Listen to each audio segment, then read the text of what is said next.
Last evening, I received a message from a friend. She spoke of a connection that lived entirely in the digital era. 3 weeks of beautiful exchanges, souls touching through screens, yet never meeting in the flesh. When I gently asked why, her words pierced something deep. I'm afraid that if we meet and it doesn't work out, I'll lose this connection. In that moment, I understood something profound about our time. We have become so afraid of love's natural fragility that we've created elaborate illusions to protect ourselves from its very essence. Today, let us explore together why the heart feels so confused in this modern world, and perhaps find some gentle wisdom for our weary souls. Number 1. The paradox of infinite possibility. There is a peculiar melancholy in having too many choices. The psychologist Barry Schwartz speaks of this as the paradox of choice, but I think it runs deeper than mere decision fatigue. When we open ourselves to the endless scroll of faces, we enter a kind of existential vertigo. Our ancestors loved within the boundaries of their villages and their immediate worlds. The heart knew its landscape, perhaps 50 souls from which to choose. There was something profoundly grounding in this limitation, something that forced the spirit to work with what was present, rather than always seeking what might be possible. Now we carry infinite possibility in our pockets, and with it a peculiar kind of suffering. Each face we encounter whispers the question, but what of the others? We find ourselves unable to rest in the beauty of what is, always haunted by the specter of what could be. This abundance creates what I observe as a spiritual homelessness. We become nomads of the heart, never quite settling anywhere because somewhere else always beckons. The soul, which yearns for depth and rootedness, instead learns to skim the surface of countless connections, never diving deep enough to touch the sacred bottom of another's being. For women especially, this multiplicity becomes a burden weighted with perfectionism. The tragedy is not that we have options, but that we have forgotten how to choose with reverence, how to say yes to the unfolding rather than maybe to the endless possibility. Number 2. The archaeology of attachment. Let us turn our gaze to the tender landscape of how we learn to love. Attachment theory reveals to us that we each carry within us a template, forged in our earliest relationships, that shapes how we reach for connection throughout our lives. Research illuminates a haunting truth. Those who hunger most desperately for love, those with anxious attachment, are drawn most powerfully to the very platforms that cannot truly nourish them. It is as if we are moths drawn to a flame that promises warmth but delivers only the sting of burns. Consider the anxious heart swiping through profiles at midnight, seeking that hit of validation, that momentary balm for the wound of feeling unseen. Each match provides a brief respite, but each ghost or fade reopens the ancient question, am I worthy of staying? And for those who fear intimacy's demands, these digital spaces offer the perfect illusion. We can appear to seek connection while maintaining safe distance, sharing our thoughts through screens while keeping our bodies and our immediate presence safely guarded. But here lies the profound irony.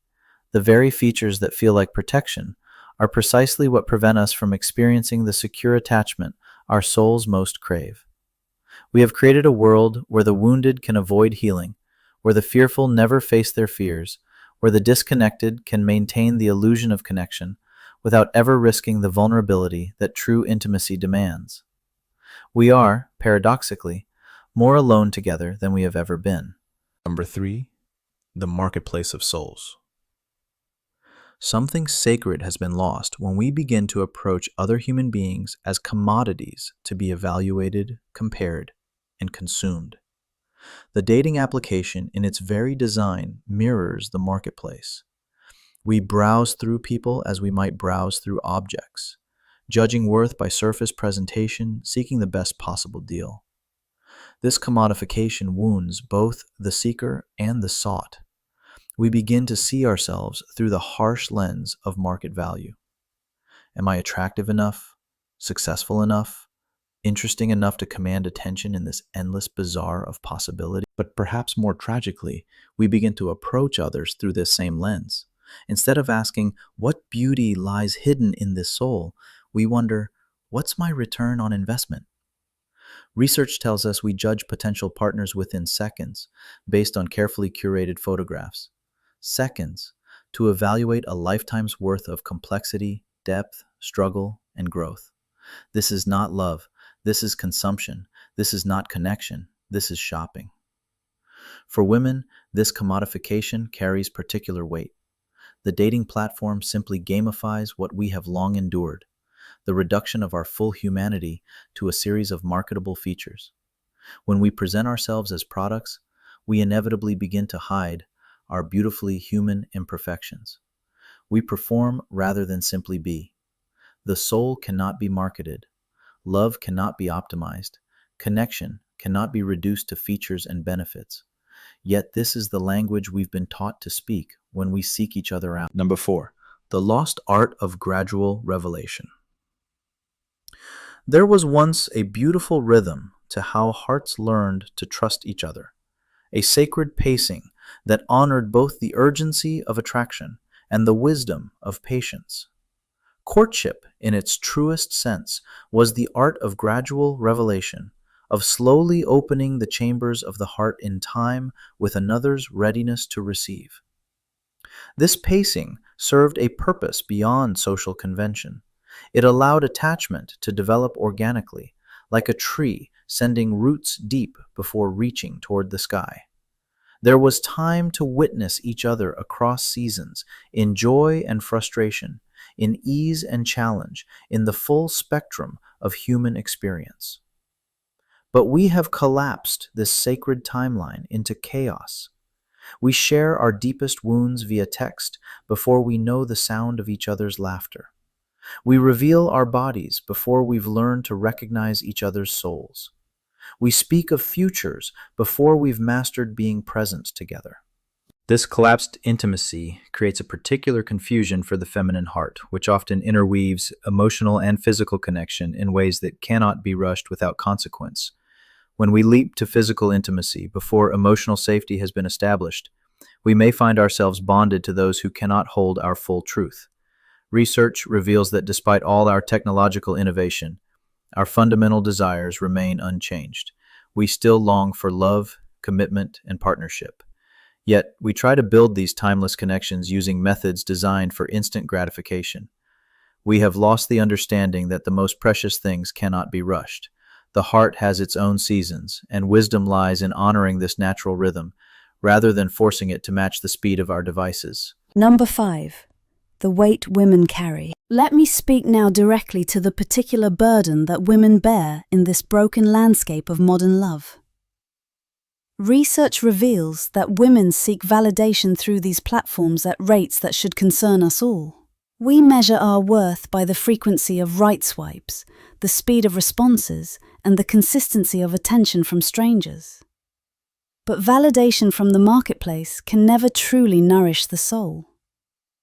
It is cotton candy for the spirit, sweet for a moment, but leaving us hungrier than before. When our sense of worth becomes dependent on the whims of those who judge us in seconds, we give away something precious, our own knowing of our value. There is also the exhausting labor of emotional management that falls disproportionately to women. Even in casual connections, women tend to initiate deeper conversations, manage the emotional temperature whilst planning and processing. Yet we do this labor for those who may vanish without warning, investing our precious energy in bonds that may dissolve without explanation. We ask these tools to be everything, while they are designed to be nothing more than introductions. And then there is the weight of safety that men simply do not carry. Every meeting is a risk assessment. Every date requires protective measures. The cognitive load of remaining open to love while simultaneously protecting ourselves from harm is immense. We must be vulnerable enough to connect, yet vigilant enough to survive. Perhaps most damaging is how this broken system teaches us to doubt our own inner wisdom. When someone disappears without explanation, we wonder what we did wrong. When someone offers only breadcrumbs, we question whether we're asking for too much in wanting consistency. When someone treats us poorly, we wonder if we're being unrealistic in expecting kindness. But our instincts are not wrong. Our desire for genuine connection is not too much. Our standards for respectful treatment are not too high. The system is broken, not us. Number 6, the poison of comparison. In this age of curated lives displayed for public consumption, we suffer not only from the difficulty of finding connection, but from the constant comparison of our private struggles with others' public presentations. Social media has created a hall of mirrors where every relationship must compete with everyone else's highlight reel. We see vacation photos and wonder why our love feels ordinary. We witness surprise proposals and question why our partners aren't more romantic. We scroll through anniversary celebrations and suddenly doubt the quiet contentment of our own connections. This comparison culture makes presence impossible. How can we be fully here, fully grateful for what we have, when we're constantly looking over our shoulders at what others seem to possess? For women, this comparison trap carries particular weight because we've been socialized to see each other as competition rather than community. The digital age amplifies this, extending the competition beyond professional success or physical beauty into the realm of romantic fulfillment. The cruel irony is that most of what we see online is performance, not reality. That perfect couple we envy may be struggling behind closed doors. Those romantic gestures we pine for may be compensating for daily unkindness. But we compare our full reality to others' carefully edited presentations and inevitably find ourselves lacking. The soul knows that comparison is the thief of joy, yet we feed it this poison daily, wondering why our hearts feel so heavy. Number 7, finding our way home. So how do we honor the heart's ancient wisdom while navigating these modern complexities? First, we must remember that the longing itself is sacred. The fact that you desire deep connection, lasting love, genuine partnership is not weakness or neediness. This is your soul calling you toward one of life's greatest purposes, the fulfillment that comes through truly knowing and being known by another. We must learn to move slowly in a world that demands speed, resist the pressure to reveal everything at once, to decide everything immediately, to know everything before you've experienced anything. Love is not a transaction to be completed quickly. It is a garden to be tended patiently. When possible, prioritize presence over presentation. Trust what your full senses tell you, not just what your mind interprets from digital signals. Above all, we must return to trusting our own inner knowing. Your instincts are not outdated because the world has changed. Your standards are not too high because the market tells you to lower them. Your heart's wisdom is not wrong because it doesn't match the culture's expectations. You are not broken because you struggle with modern dating. You are human, seeking human connection in an increasingly inhuman system. This is not a failure of your heart. It is a testament to its authenticity. As we come to the end, I want you to carry this truth with you. You are not asking for too much when you ask to be seen, to be valued, and to be chosen consistently. You are not outdated when you prefer depth to superficiality, commitment to endless options, genuine connection to digital entertainment. The broken systems around us do not define what is possible for your heart. They do not determine your worth or your future. You can choose to love differently and to seek differently. Your sensitivity is not a flaw in a harsh world. It is a gift. Your desire for real connection is not naive in a digital age. It is wisdom. Your standards for how you wish to be treated are not too high. They are an expression of your own understanding of your value. Love has not disappeared from the world. It has not become impossible. It has simply become more precious, more rare, more worthy of patient seeking and tender protection. Trust the longings of your heart. Listen to the quiet voice that knows what truly nourishes your soul. The world needs your particular way of loving. Do not let it be diminished by systems that profit from your confusion. Thank you for your time, and if this resonated with you, I'd love to hear your thoughts in the comments. Subscribe for more.